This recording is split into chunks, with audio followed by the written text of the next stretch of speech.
আসসালামু আলাইকুম, আপনারা সবাই কেমন আছেন? এখন শরৎকাল, আর এই শরৎকালে সিলেটের পর্যটন কেন্দ্রগুলো দেখতে কেমন আমি আপনাদেরকে ঘুরে ঘুরে দেখানোর চেষ্টা করব। এটা হচ্ছে ভোলাগঞ্জ, যা সিলেটের সর্বোচ্চ সুন্দরতম একটা জায়গা। আর এই ভোলাগঞ্জ সাদা পাথরের ভিউ দেখলে আপনি হারিয়ে যাবেন এক অন্য জগতে। সাদা পাথরের সৌন্দর্য দেখতে হলে প্রথমে নৌকা ভাড়া করতে হয়। নৌকা প্রতি 800 টাকা, সর্বোচ্চ 8 জন যেতে পারবেন। এরপর নৌকা নিয়ে প্রায় 2 কিলোমিটার যাওয়ার পরে সাদা পাথরের যে সৌন্দর্য এটা আপনারা দেখতে পারবেন। তবে এই মনমুগ্ধকর সৌন্দর্য শুধু গ্রীষ্ম এবং শীতকালে দেখা যায়। বর্ষাকালে এই এরিয়াটা সম্পূর্ণ পানির নিচে ঢাকা পড়ে যায়। তাই ভোলাগঞ্জ সাদা পাথরের এই অপূর্ব সৌন্দর্য দেখতে চাইলে অবশ্যই শীত এবং গ্রীষ্মকালে আসবেন।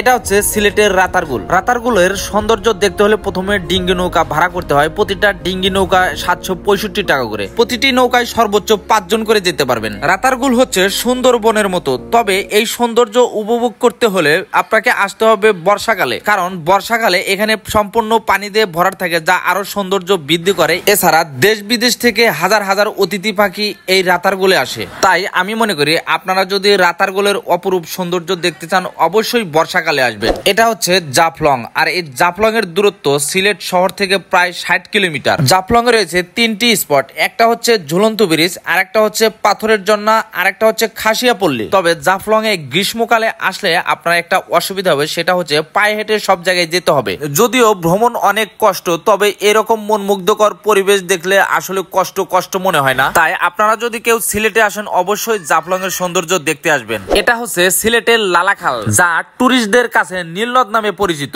কারণ এই নদীর পানি একদম নীল, যা অন্যান্য নদীর থেকে এই নদীটা একদম আলাদা। লালাখালে রয়েছে 2টি স্পট, খাসিয়াপল্লী এবং চা বাগান। তাই সিলেটে আসলে অবশ্যই লালাখালে ঘুরতে আসবেন। আজকের ভিডিও কেমন হয়েছে আপনার মূল্যবান মতামত জানাবেন। আর এই ভিডিওটি বানাইতে আমার অনেক কষ্ট করতে হয়েছে। প্লিজ আপনারা সবাই আমাকে ফলো দিয়ে উৎসাহ দিবেন। সবশেষে সবার সুস্থতা কামনা করি। ভালো থাকবেন সবাই।